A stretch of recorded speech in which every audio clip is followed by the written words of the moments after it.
All right, guys, we are back. This is episode 210 of the Morning Skate. 210 of these. Every time it goes up a number, I get a little hot and bothered. But we haven't done a pod in a little while. We've done a lot of interviews, but we had to hop back in here. There's a lot to talk about. Hal is on the IR, and by IR, I mean he's currently driving to hockey tonight, so he's not with us. So we brought in some new blood. We brought in Jenkins, and I'm going to call him Billy the Kid just because I love that. I think that's the right thing to do.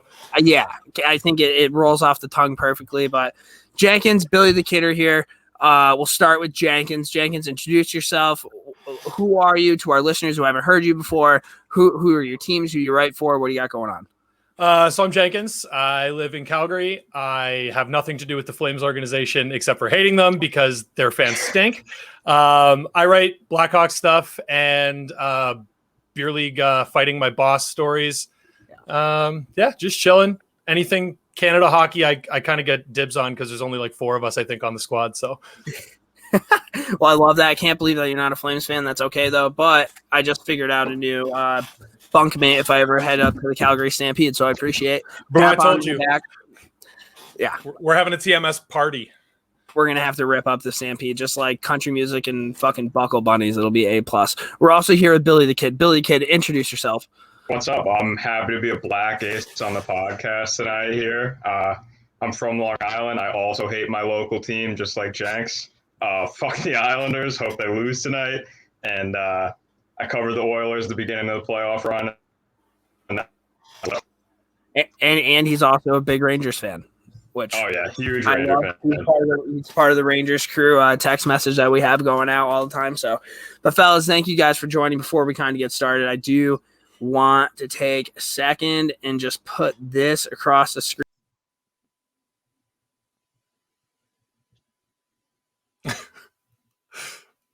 Well, Ked's dead. Where'd he go?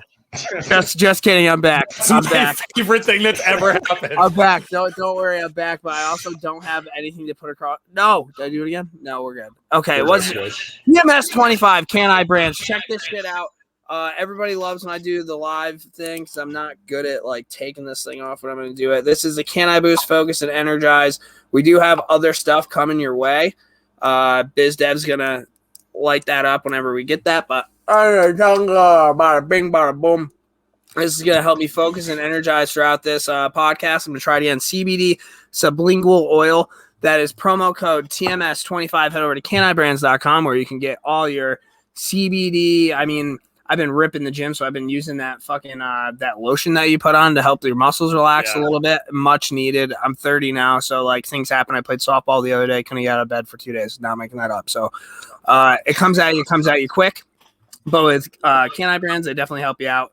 Check it out. Again, that's TMS25 promo code. I love how we just persevered through that little technical difficulty. I appreciate you guys staying on. Let's hop in to NHL in the news. I got to find this video, and hopefully I don't fuck this all up. Here we go.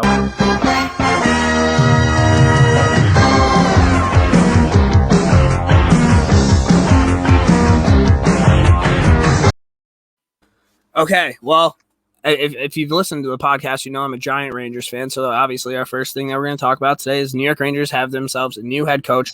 They went out and they hired Gerard Gallant. If you guys don't know who Gerard Gallant is, you're seeing what Vegas is doing in the playoffs however many years. Gerard Gallant was a huge piece of that puzzle.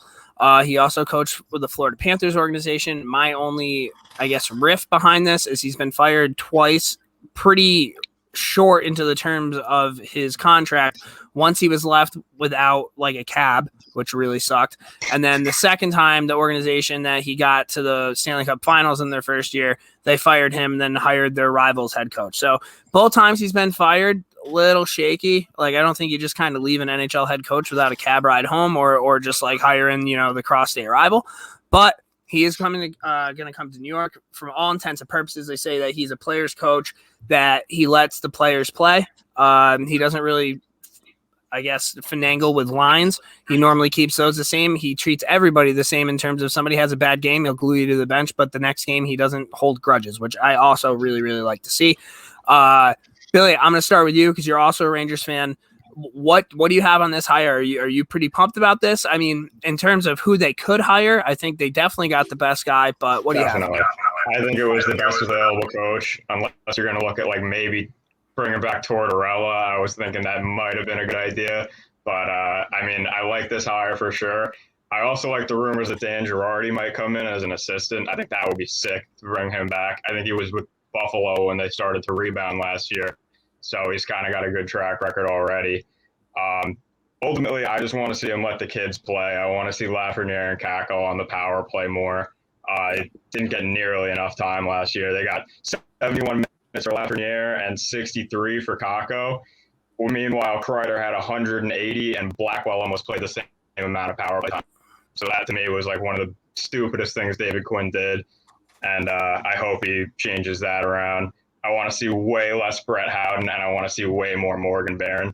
And that's pretty much it. I mean, give Kaprisov and Jones some more looks on the power play too, and just bring that trademark fast-paced, heavy forecheck game that he had in Vegas and with Team Canada in the Worlds this year. So, Billy, very well spoken. I think I agree with literally everything that you just said. The one thing that always kind of blew my mind this year is you had the second overall pick and the first overall pick, and they weren't even sniffing the top unit of the power. That doesn't make any sense to me. I know Buchnevich is a pretty good player, and he really rounded out his game well this year.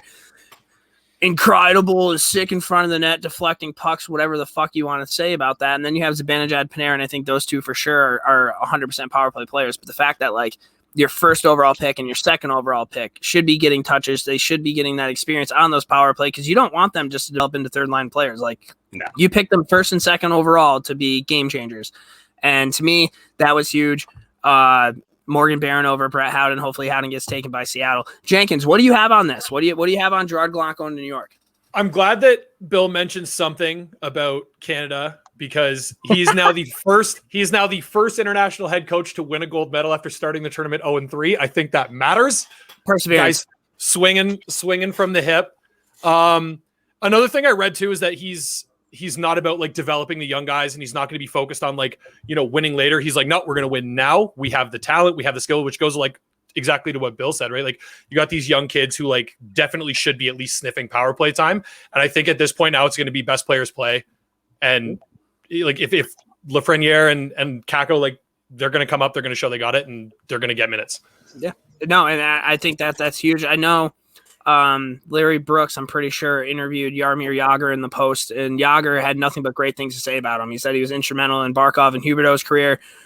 He said that the star players are really going to be able to thrive under a coach like Gerard Gallant.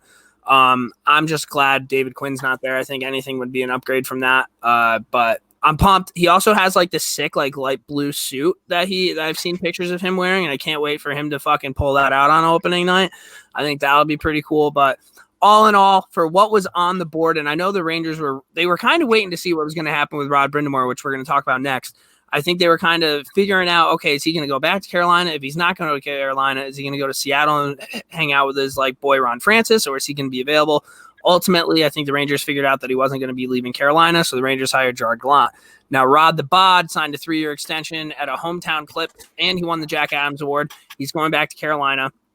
I think Rod Brind'Amour, I mean, obviously he won the award for the best coach of the year, but I mean, the proof's in the pudding, man. Like this guy has turned Carolina into a wagon, and I hate Carolina just because of the stupid shit that they do after they win games, but they're a good hockey team, dude. They're fast. They play 200-foot game, and they're talented. And like, I almost think that that's kind of what the Rangers want to be. I think the Rangers have a little bit more star power in terms of like a Panarin and a Zibanejad, but I think that that's kind of what they want their teams to be like that, right? And I know a couple of years ago, the Rangers talked about how they wanted to be harder to play against. They weren't harder to play against this year. Obviously, you saw what happened with Tom Wilson and Artemi Panarin, but they have that in Carolina. So I think Rod Brind'Amour, the hometown clip, he just seems like he loves it there. Like he's just a Hurricane through and through. Yeah. And you can appreciate shit like that. I remember, I think they sang Happy Birthday to his old man during the playoffs, and that was a really cool moment. And then when he was awarded the coach of the year, the Jack Adams, like he thanked everybody. He's like, this is like a family. And I thought it was cool how he gave his video coach a shout out. He's like, this is my right-hand man, because you don't really hear about video coaches that often in the NHL. Like you have like your NHL head coach and you have your associate coaches on the bench, but those guys that do the stupid fucking things at like 3:30 in the morning, they're looking at video while you're sleeping. And then you wake up the next day and you have an entire like PowerPoint presentation about like what either happened that night or what to do against the next team. So I thought that was cool that he was going out and he was giving people credit where credit is Kings do. Now, what do you guys have on Rod Brind'Amour going back to Carolina? First off, is there any coach that you're like pretty sure his players would die for immediately? Yeah. Then Scarface Rod the Bod. Like, the guy's an absolute fucking killer. Name the Selke Trophy after him because he basically owned it the entire time he was in the league. War number 17. It's hanging in the rafters in his home arena now. Signed on the 17th, which is just like a dumb little stat, but it's fun. Cool. That moment, that video where they're singing happy birthday to his dad, he's so juiced when he's explaining, like he's pacing across the, like the guy just loves puck. And like, not only that, he loves being in Carolina. It's huge. Like, and like Jack Adams was almost a giveaway at this point. Like, it was definitely his, in my opinion, like most of the end of the season. He's the only head coach in Carolina history to win or to make the playoffs in 3 consecutive seasons, which is, it's an old franchise. 3 in a row should not be that big a deal, but it is. I love it for him. And I like that he's like sticking around too. Like, I think Carolina needs him just as much as, he needs them. Like, I think he's huge for that organization. Like, outside of even just winning games, like just having like somebody there who's been there, who's done that, and you don't have to like really worry about that. Like, that's huge in terms of like an organization and that with their fan. I mean, they have fans now, but they didn't really have fans not that long ago. So, Billy, what do you have on this one? I mean, they have so much cap space going into next year. So you look at what that roster is right now and what he's been able to pull out of it. He's turned Marty Nietzsche into a superstar overnight. Look at like a guy like Warren Fogle, who they might not be able to hold on to him. I think he's going to be catching a big ticket in free agency, but you turned him into a hell of a bottom 6 player. Just look at that roster a few years ago, and it's still a lot of the same guys, and he's been able to pull so much more out of it than anyone else has. And I think it speaks to, like Jenkins said, I think the guys in that room would literally take a bullet for that guy, and it really shows on the ice. No, 100%. You know who wouldn't take a bullet for Rod Brind'Amour, though? Going into this offseason. Dougie Hamilton would not take a bullet for Rod Brind'Amour because Dougie Hamilton has been granted permission to talk to other teams. He's an upcoming unrestricted free agent. I want nothing to do with him. I'm hoping the Rangers don't even begin to sniff at this guy. I'm probably going to get a lot of shit for this, but there's that whole museum thing. It was the whole him being in Boston and not really fitting in the locker room. And I understand that, like, oh, everybody has feelings now and shit like that. But I've been on teams where you have 2 or 3 dudes who are just weird as shit, and it sucks going to the rink because you're like, oh, I hope I don't have to fucking be on a line with this guy. Dougie Hamilton kind of gives me that vibe because he's a hell of a fucking defenseman. But why can't he stick with one team? He's been in the league for how long, and he's that good, and you're telling me he can't stick with one team? To me, that's a red flag. I don't want anything to do with him. I think there's talks like maybe he's going to be going to Seattle for some stuff. I don't know what's going to happen here, but what do you guys have on Dougie Hamilton? He's been good teams, and he can't stick around. It's not like he's in like toxic locker rooms that are like struggling to win games. If he's not able to stick around with those teams, he's the problem. Like you said, he's definitely a hell of a defenseman. Obviously puts up a lot of points, but he's not bad in his own end either. If someone can iron out whatever his attitude problem is, then he could be one of the best D in the league. But clearly there's something up with him that I don't want him on the Rangers, that's for sure. Right, and I would have thought like Carolina would have been a good home for him, right? Like you're not like really out in the media that much. It seems like they've been winning all these games. They go into playoffs. It's wild to me that he wouldn't want to be like, okay, this is my home now, and that kind of I don't like that. Jenkins, what do you got? So the only thing I like can see this happening is like if he doesn't just like end up just being unprotected, or they're gonna do a sign and trade or whatever. But the big thing that I keep seeing, again, it's probably because I'm absorbing so much Canadian media, but everyone is saying like Dougie Hamilton to the Maple Leafs, Morgan Riley's going the other way. And like, you have this guy who's like essentially silently proving that he's probably like the reason that locker rooms get toxic, like Bill said.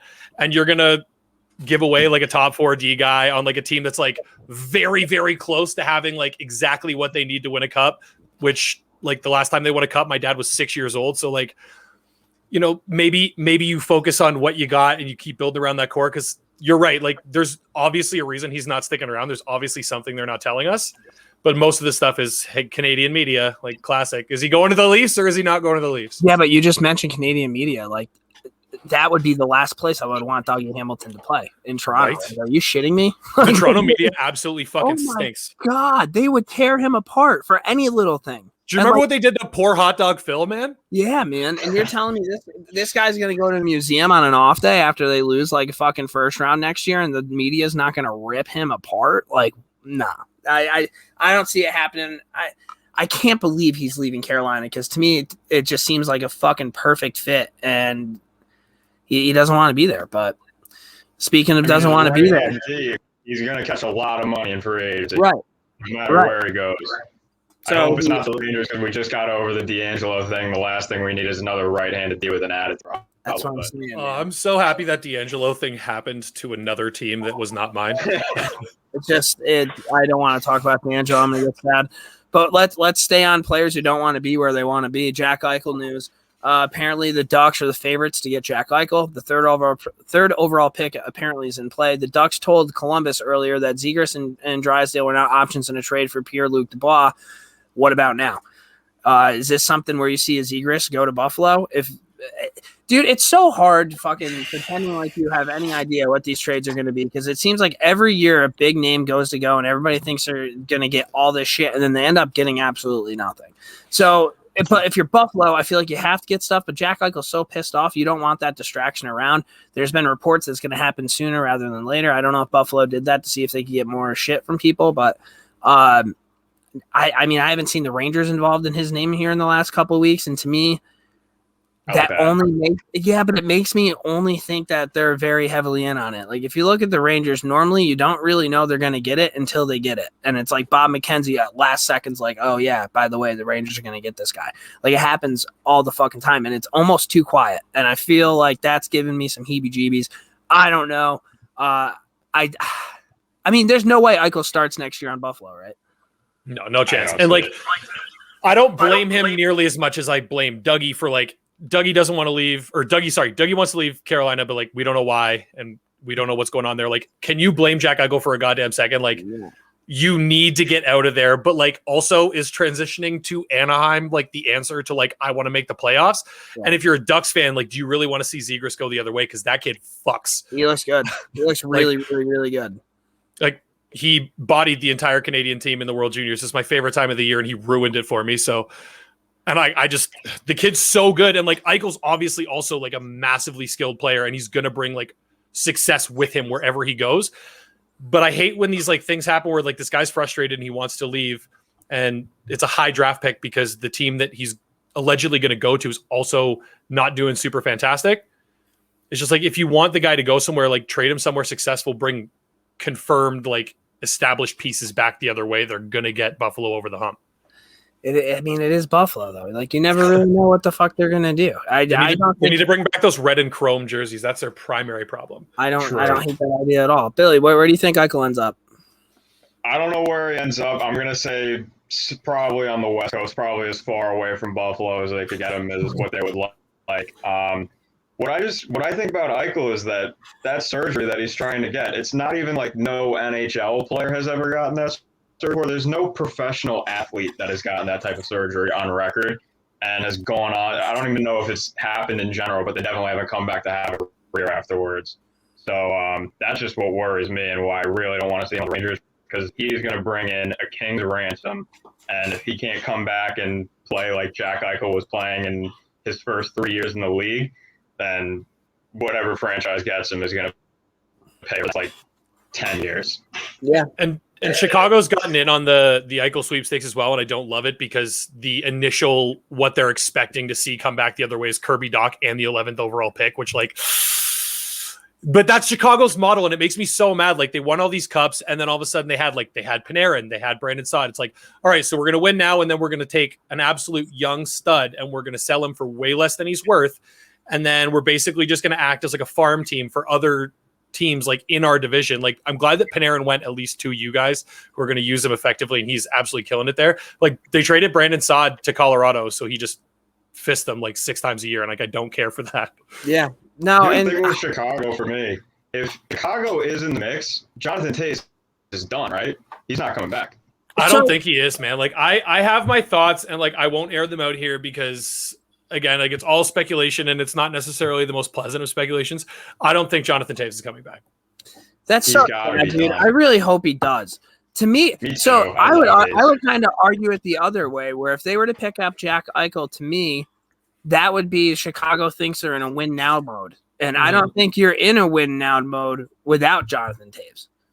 But if, let's say you get Jack Eichel and Jonathan Taves comes back, and now you have Taves, Eichel, DeBrincat, Patty Kane. I mean, those are some pretty good fucking forwards, dude. It's a huge lineup, but like my big concern with Jonathan Taves coming back is like we heard nothing and have continued to hear nothing. No one has a clue. Is it an illness? Like he said he wasn't feeling great, but like, is it like an internal injury? Like it could be any number of things. It could be any combination of things.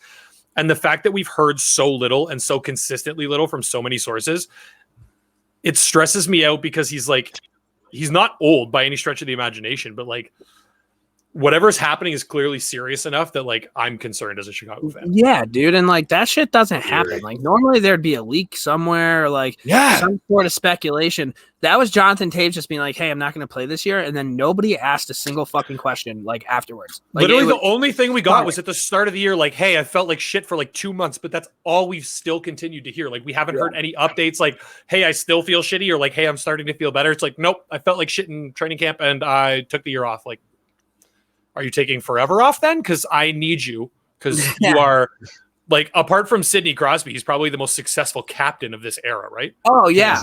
Even in Canadian history. Yeah.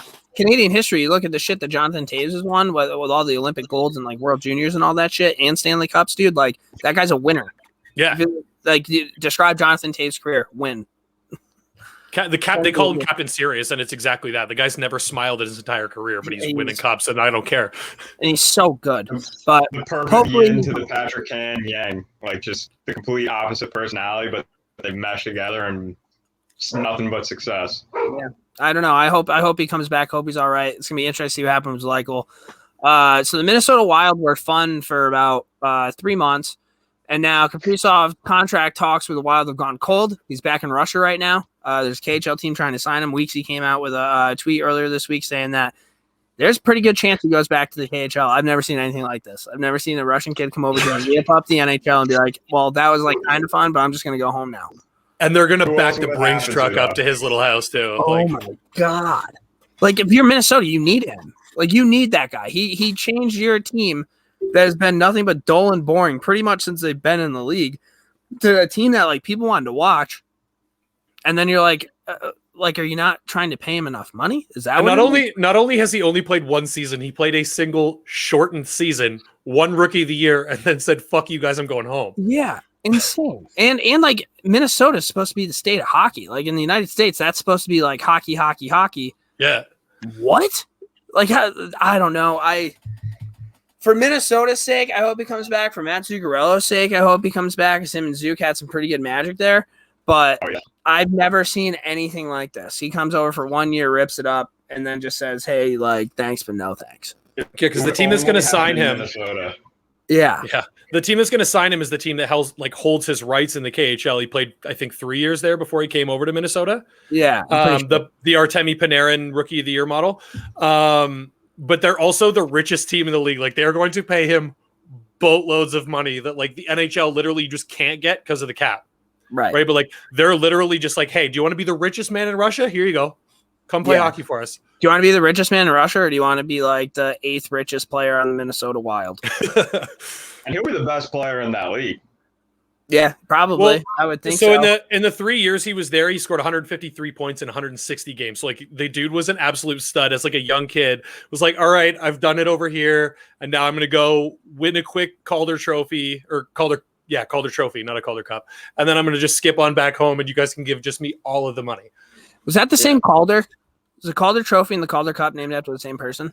I got to imagine they are. I haven't looked into it. I'll find out. You guys keep talking. I would love to know that, because that's a super important person if that's what's going on, dude. Getting 2 trophies named after you. Where the fuck's the Jimmy Collins Trophy? Best fourth liner. It would happen only in Minnesota. Maybe this would happen to Buffalo. That's the only other team I could think of. Yes, it is. It is named after the same person, Frank Calder, first president of the National Hockey League. Damn, dude, super important guy. It's unbelievable that this is happening. Yeah, I feel bad for Minnesota. I hope he comes back to Minnesota, but we'll see. The Russians are kind of weird, man. Love them. As a hockey fan, with Zook. Yeah. As a hockey fan, I hope he does come back because, like, obviously the league's better with like skilled players in it. As a avid fan of a team in the Central Division, I could care less. Go back, make your money, dude. Yeah. No, you're right. And that's going to be a lot of money. One last story before we get into our playoff talk. Zach Hyman is reportedly done with the Leafs. He's going to be 28 years old, but he's about to get paid. Where does Zach Hyman go? How much do you pay Zach Hyman? To me, and it's probably way easier said than done, if you're the Rangers, you get fucking rid of Chris Kreider as soon as you possibly can, and you bring in this guy. I'm very aware Chris Kreider can score goals. I've been told that Zach Hyman doesn't have any talent in his tool belt, but that guy, if the Rangers if the Rangers want to be harder to play against, I would put Zach Hyman in top 10 in the league in terms of going into the corner and being able to successfully have the puck when you leave. Like he's a Wolverine, dude. Well, pun intended, he did go to Michigan. He's all over the puck. That's all he fucking does. He creates turnovers. He flies. He's not really afraid of anybody. I'm aware he probably won't score 40 goals a year. The age thing is kind of shitty because he is 28 years old. He's definitely going to get paid, and whatever contract that goes is going to end up really sucking real bad towards the end of it. But where do you guys think Zach Hyman goes, and what do the Leafs do to fill that? So my opinion on him leaving the Leafs, and I think it actually is not a bad thing for either player, right? Like the Leafs can't afford to pay him because these guys they got to worry about paying going forward. But when you look at the Leafs roster, he's like in like the 7th to like 12th best player on that team, right? Like you got Matthews, you got Marner, right. You got Tavares, you got Nylander, you got Morgan Riley, who again might be leaving, TJ Brody, Jake Muzzin, Jack Campbell. Like he's not like an upper echelon, like top tier guy. Like he fills those roles with Matthews and Marner so well. The problem is like he deserves, and like you said, the guy's an absolute animal. He's all over the puck. He's everywhere you fucking look. Anytime he's on the ice, he deserves to get paid, but he's not going to get paid like the role player that he is in Toronto. Whereas, like you said, if you drop Kreider and you pick him up in New York, like you guys can give him the money he deserves and take that, like what he brings to the table. And it's a massive benefit, I think, to both parties. You know, I don't know what their cap situation's like right now, but if somehow they got rid of people and they were able to afford him, if he went to Pittsburgh and played with Sidney Crosby, that would not shock me at all. And he would fucking rip it up. All he would do is get Crosby and that's exactly the type of player Crosby needs. And I want nothing to do with that. No, it would suck. It would be so bad. The new Pascal Dupuis or Chris Kuhn, it's just that guy. Yeah, he's just a less skilled, more tenacious version of those guys. 100%. Yeah. And like, I don't even know where else you could put. The cool thing about him is you can put him anywhere in the fucking lineup. Like literally anywhere in the lineup. He's like a Jesper Fast, but like 3 times who Jesper Fast is, at least in my opinion. I know a lot of Rangers fans like love sucking that guy off, but I don't know. I love the way Hyman plays. I don't know if he goes to New York. I honestly have no idea what New York's going to do this year because they're clearly going to do something just because you can't fire everybody and then just stay pat with the same fucking roster. So very nervous as to what happens. Exactly. So I don't know. I don't know. But what do the Leafs like? Who do the Leafs put in that role if you're getting rid of Hyman? Like that's a big send Jumbo Joe again. Fuck it. I guess, man. I think I understand why they wouldn't pay him that money because they don't have the money to pay him. But I also don't know how much of a loss, like if they know how much of a loss that will be with their team. It'll hurt. Yeah, that'll hurt the Leafs bad. But let's get into some playoff talk. We have 2 series going on. They're both tied 2-2. I think the game's on right now. The Knights and the Habs are both tied 2-2. Bolton Islanders tied 2-2. Let's start with the Knights and the Habs. The Habs had the Golden Knights on the ropes, almost went up 3-1. And Vegas won in overtime to tie it up 2-2. I thought it was a put your balls on the table move to sit Fleury and put Robin Lehner in that game, especially because Robin Lehner hasn't really played all that much in a long time. And the fucking guy did it. This is a pro Robin Lehner podcast. We've talked about this. Anybody with a neck tattoo, I'd love to hang out with. And he came and he performed. And he even said, like, he looked at Twitter before the game to, like, motivate him because he knew everybody was going to talk shit about it. Like, it was nice to see Robin Lehner go in and do that. Now they're tied 2-2. Do you go back to Lehner? Do you go back to Fleury? I don't know what the fuck you do. But I want to ask you guys this. Now, I've watched a little bit of the playoffs. I haven't watched a ton of them, to be completely honest with you. But it seems like there's a lot of people who are big mad at the refs right now. And there was a picture of Suzuki. Yeah, there's a picture of Suzuki getting punched in the face. It seemed like the Habs really got fucked over last game. It seems like all the Lightning people are talking about how the fucking Islanders don't get calls on them. The New York Saints, Bruce Cassidy. Can you guys fill me in? Like, what's going on in the refs? Are they just running? I understand there's a different rule book in regular season and playoffs, and normally I'm okay with that. I think in playoffs they kind of let the boys play a little bit more. But it seems like some of these non-calls are like so fucking egregious that you cannot absolutely believe that they're not calling anything. I honestly think they're at the point. Yeah, like I think they're at the point where like these non-calls are makeup calls because they fucking blown something so bad. Like everyone was pissy when Corey Perry got the puck. It was a puck. I looked into it. It was super, super slow-mo when it was a puck, but like everyone was like, oh, even like the radio announcers, I was driving home the one day and they were like, oh, like he got slashed in the face. I can't believe that's a non-call. He's bleeding all over the place. It was a puck. So like that's the one I'll let the refs off the hook for. But like it's been like bad, but like across the board. So I don't think any of the 4 remaining teams can complain because every single one of them is getting just absolutely screwed at like along the line. It's just a matter of when it happens and if it's like a huge swing moment. So it's been consistently shitty. It's not just shitty for like 1 or 2 teams. It's just like okay. So the phrase consistently shitty across the board, but like even for NHL ref standards, it's bad.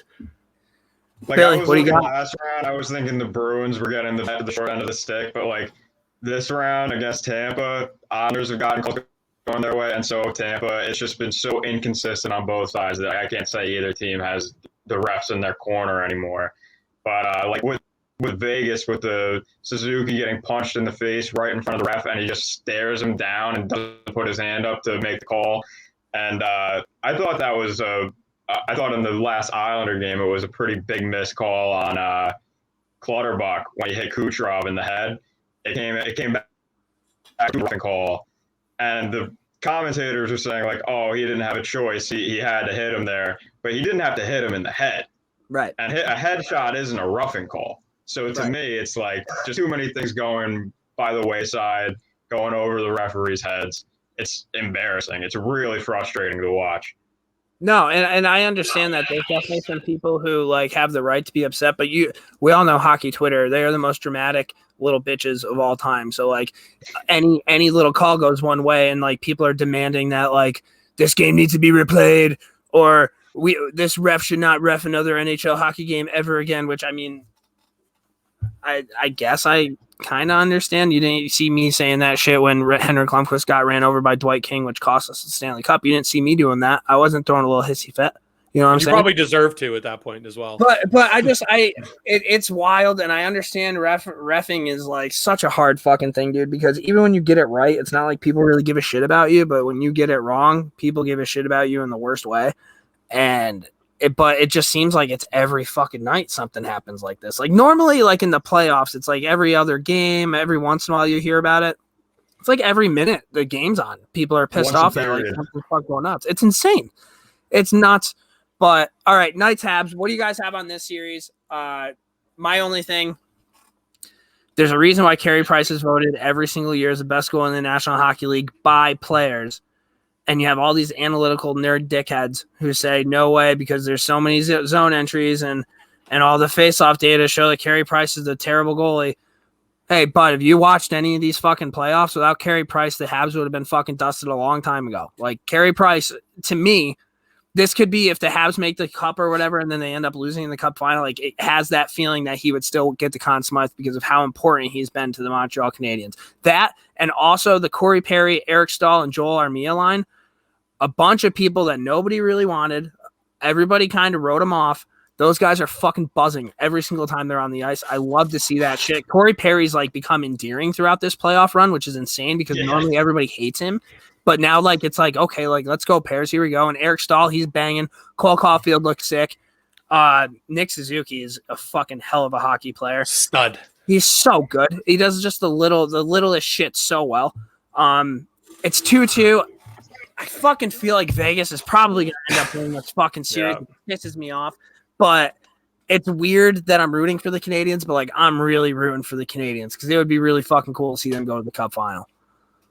Yeah, like I think it's important Yeah, I think it's important you mentioned that like Island of Misfit Toys line with Stahl and Perry. And also for the second year in a row now, the finals are Vegas, or the semifinals are Vegas, Tampa, New York, and the team that Corey Perry is on. Interesting. That is because Dallas was the only other team that was different. But I'm rooting for the Habs, but like only so that the Leafs fans in my life, like I grew up just outside of Toronto, like I've been surrounded by them my entire life. I just want the Habs to win so that the Leafs fans in my life will be sad. Also, because Cole Caulfield and Nick Suzuki are both just nasty at hockey, and because Carey Price went to the NHL awards with his wife's panties in his pocket, the guy deserves a cup. Give it to him now. Shout out Nick Moraldo for putting that back on my radar because I completely forgot that happened.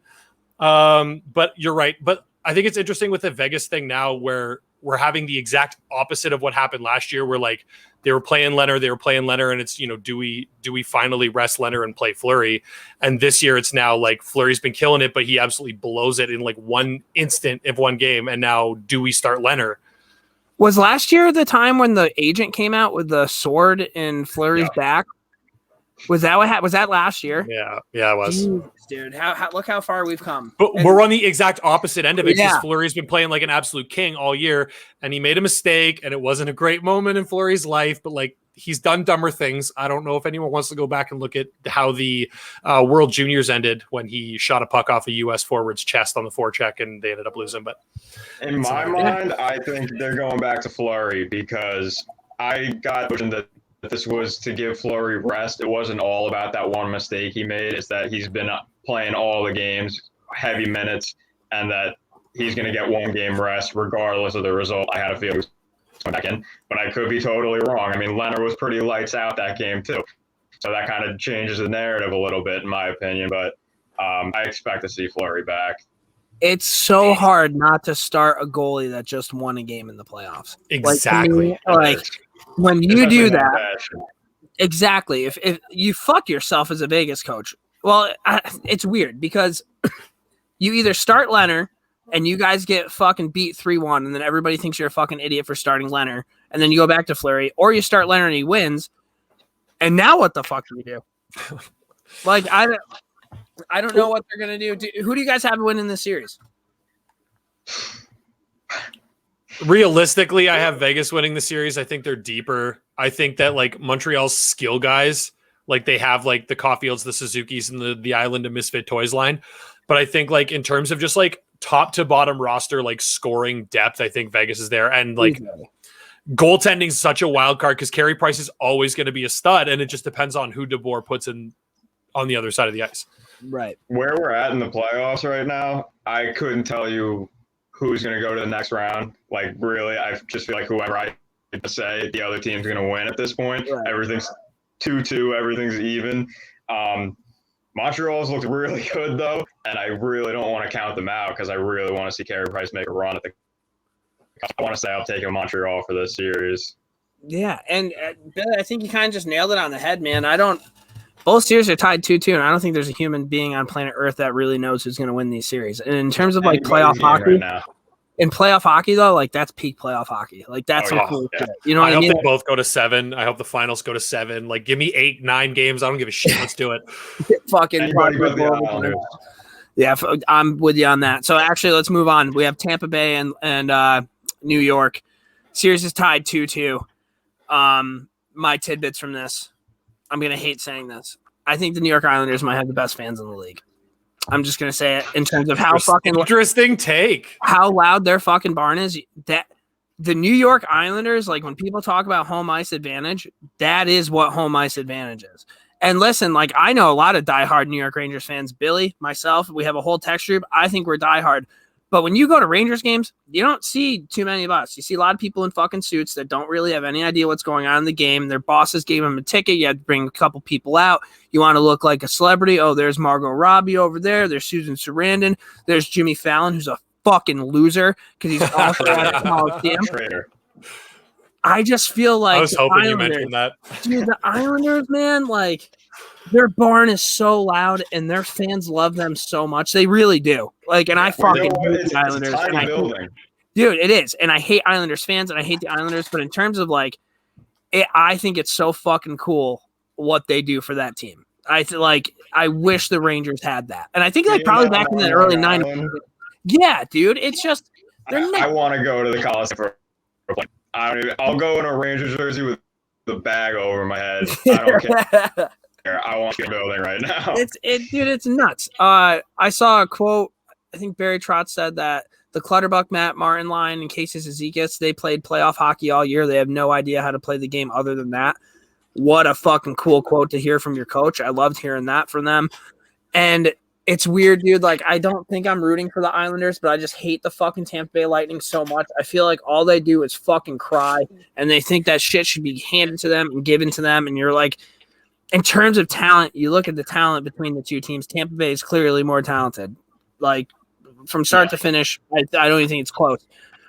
But, like, that's why the Islanders are kind of cool, because they fucking play so hard. That Josh Bailey goal the other night, when I think Beauvillier dropped it back to Brock the Scientist Nelson, who did like a fucking 360 pass into space with Bailey coming in and shooting and scoring from like deep. That's a play you see Tampa do. That's not normally a play that you see the fucking New York Islanders do. And they're buzzing, dude. And yeah, Barzal. I am kind of over the whole fucking defenseman who staved that goal, and everybody wants to create a statue for him. Win the cup, and then we'll talk about that, because that would be a pretty key thing. But you get all 3 stars of that game, and then we stop talking about it. Exactly. But if they get dusted the next 2 games and you guys are out of the playoffs, like, do we remember that play? I'm sure some of the Islanders, like diehard fans, will, but like, calm down. Also, nobody talked about it. That was a sick play by McDonough. Like, that was it was so nasty. I wish he shot before the spin. Dude, but like, I would say fucking 99 times out of 100, that defenseman's not there in that net. And that was fucking, like, the spinner on me. He had a lot on that backhand, too. Yeah. But I don't know. Series tied 2-2. Matt Martin scored when I think his brother-in-law was getting married. I love seeing Matt Martin tell. He said something along the lines like, "Yeah, they know that I want to be there, but they know that I have bigger things going on in my life." Like, your brother-in-law just got married. Cardboard cut out of him at the wedding. Dude, that was fucking cool. I don't know. I just want the Habs to win it all, because I fucking hate the Islanders and I hate the Lightning. What do you guys have on this? Dude, I look at the Islanders playing defense against Tampa. Where the fuck has Steven Stamkos been? He's been non-existent in the series. 100%. They've completely neutralized Steven Stamkos. I think he's been playing against the Pajot line, which has been ridiculous at defense throughout the playoffs. Neutralized Bergeron last round, and now they got Stamkos looking like a pedestrian. And Kucherov played a terrible game last game. Mm-hmm. He was all over the place last game. So Braden Point's been the only consistent. He's so good for me. And yeah, I mean, like you said, I would give anything to have him on the Rangers. Yeah, dude. I think he's the most underrated player in the league. And also, you mentioned Steve Stamkos. They came out with like a mock Team Canada Olympic roster the other day, and they had Stamkos in the lineup. And I was thinking about it, like, is he still there, dude? Like, I know he's like still kind of a good player, but I was looking at some of the guys that they would have had scratched, and I'm like, I think I would probably rather have them in the lineup than Steve Stamkos. I think since he missed all that time, he's not the same player anymore. I don't think he is the only 60 goal scorer I've seen since I started watching hockey. That's what's crazy to me. That's He's wild. the only guy I've seen hit that mark since I started watching in like 2009. That's crazy. I didn't even think of that. I think growing up, like Steve Stamkos, he had that one timer. He was electric. He was fast, and like maybe it's the Islanders line doing this, but you nailed it. He's just kind of a pedestrian now. Like, when he gets the puck, I don't really get any sort of, oh shit, Steve Stamkos has the puck like you used to. Over. No, I think he needs the puck in space with a shooting lane in order for him to still be scary at this point. That doesn't happen in the playoffs, man. How often do you have time with your fucking puck? Yeah. So I want to ask a question to you guys, because I asked it in the group chat. No one really answered me, but like, what is a more fraudulent Stanley Cup? If the Tampa Bay Lightning go back-to-back while circumventing the salary cap, or when Brett Hull had his big ass camped in the crease for Dallas, shout out Fink, your Stanley Cup's fake, which is a bigger stain on hockey if it happens. Dude, it's so hard, because if it was the Rangers, I'd be fully supporting everything that they're doing. Cheat the salary cap all you want. Let's go. We're the bad boys of the league. Like, I would fucking love that shit, but because they're not the Rangers, and they just whine so goddamn much, man. all the time. That's the thing. Like, if they just and Kucherov's a kind of a worm now. Like, he's kind of dirty. Like, he's such a scumbag. He's the dirtiest player in the league. He's such a scumbag, and it's not talked about nearly enough. Like, he really is. Like, well, because like at least when Marchand was doing scumbag things, he had like the dignity to be like upfront about being a scumbag because he was dropping 90 points a year. Like, Kucherov thinks he's being subtle, but you're just a rat. Get the fuck out of here. Yeah, and maybe Marchand would get suspended.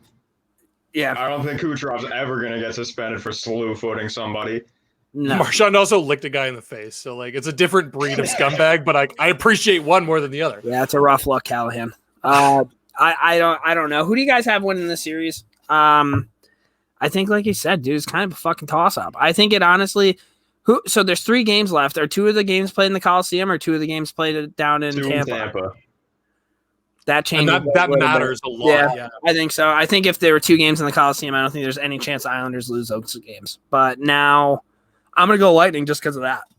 And it's not like the Lightning have sick home ice either. It's just the fact that, like, you're not going to have Long Island dickheads, like, screaming at you the whole time. Yeah, my gut says this comes down home ice, and Tampa's going to take it in 7. Because I worship chaos, like I can't go the same direction you guys are going. And like honestly, yeah, like home ice matters, but like do I trust New York to steal one from Tampa on the road more than I trust Tampa to win at the Coliseum? Absolutely. I feel like if the Islanders I don't know. I feel like if the Islanders make the Cup finals, I think they're gonna win. But I feel like if the Lightning make the Cup finals, depending on who it is, I think it's a toss up. Tampa's up 1-0 right now. I think if the Islanders come back and win tonight, it's over in 6. The Islanders win if they win tonight, and it's going to be over fast. But if Tonight's a huge game for the I got Tampa in 7. Yeah, I mean that's. I think it's going 7 no matter what. But you're right. I don't know. We will see. I am going to have to wrap this thing up though because there's a giant thunderstorm coming in here quickly. So let's just get into. We're going to do our this or that. This is our new debut segment. I'm just going to fucking list off 2 things and you tell me what one you like more. This or that. This or that. Can Jam or Spike Ball? Spike Ball. You're going Spike Ball? So you went too quick on it. So like this is the problem because like Can Jam was a thing in my life from like 2009 to 2012. It was huge. And it was massive, right? Huge. And like, because everyone and their sister in like Southwestern Ontario has a cottage somewhere near a lake. And just like those like long weekends and you play Can Jam from the time the sun comes up until the time you pass out drunk on the lawn or until the sun goes down, whatever comes first. Yeah. But, like Spike Balls made a big surge. But like, I'm pretty sure if I was in like a store and I saw one next to the other, I think I'd still buy a Can Jam before I bought a Spike Ball. I think it comes down to how old you are. How old you are. Because I'm younger than you guys, and Spike Ball was like the official recreational sport of my high school. Like, Can Jam was a thing when we were younger, but like once I was in like high school with like going to the beach, like getting drunk, we'd all be playing Spike Ball. So I just turned 30, so that's what I'm saying. I'm also 30, and I feel like when I'm 35 years old, I'll still try to play Spike Ball, but like when I'm kind of drunk and all I have to do is throw a frisbee, or if I have to use fast twitch muscles, I'm probably just going to want to throw a frisbee. Yeah. I'm going with Can Jam just because of like the nostalgia, and also because like if I gain 60 pounds in the next like 3.5 months, I can still play Can Jam. Yeah, I can play Can Jam in a fucking chair if I'm feeling it, right? Like, yeah. And like you expect to be getting hammered while you're playing either one or the other. So like, simplicity kills here. Yeah, I'm gonna go Spike Ball, but I think future Jimmy would definitely go Can Jam. I don't know, dude. I love fucking competing. And Spike Ball's kind of fun. Like, it's got a little volleyball to it. And like gym class volleyball was the best fucking segment in any sort of high school sports. Like, I mean, I guess you'd have your flag football unit or whatever, but like I love playing volleyball. So or hockey. Have you guys seen those like crisscross volleyball nets now? That like it's like four square but over volleyball. That seems like a problem, like a fisticuffs waiting to happen. Just fucking laying out, just taking people out. Listen, all right, guys, that was this or that. If you're listening to the podcast, let us know if you want Can Jam or Spike Ball. Maybe I'll have Ken come up with a graphic. I know it has nothing to do with hockey, but let's branch out a little bit here. And before we wrap it up, we have our Dominic Moore's Heroes and Zeros. Hey fans, this is Dominic Moore. I'm just going to take you guys through a little bit of the behind the scenes stuff here. So each week we do a hero and a zero. I'm actually going to do just a hero. I'm not going to do a zero. I'm going to pump my tires a little bit.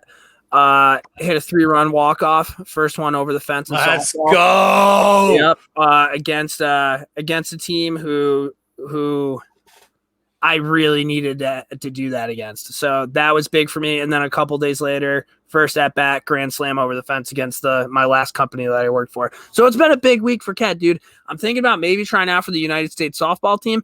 I don't know yet. Definitely better in the field than I am up at bat, but there's nothing better than co-ed softball, Twisted Tees. You bring your music, you get your jams going. I love that shit. So, yep, there it is. Twisted Tees. The pizza's fucking fantastic. But that is my hero of the week. What do you guys have for your heroes and zeros of the week? Oh, who's going first here? Send it, Bill. You guys hear that? Jesus Christ. You okay? Storm's coming. Storm is coming. All right, my hero is the Canadian-American border because it's opening up. I can come finally do like an American cross-country tour and come visit you ding-dongs. Hell yeah. I get my second, I'm going to be waxed and vaxxed Hot Girl Summer as of Sunday. Give me 2 weeks after that. I'm renting an RV. I'm literally just going to start in the Southwest, work my way up Northeast, see all you idiots on the way through, and then just zip home.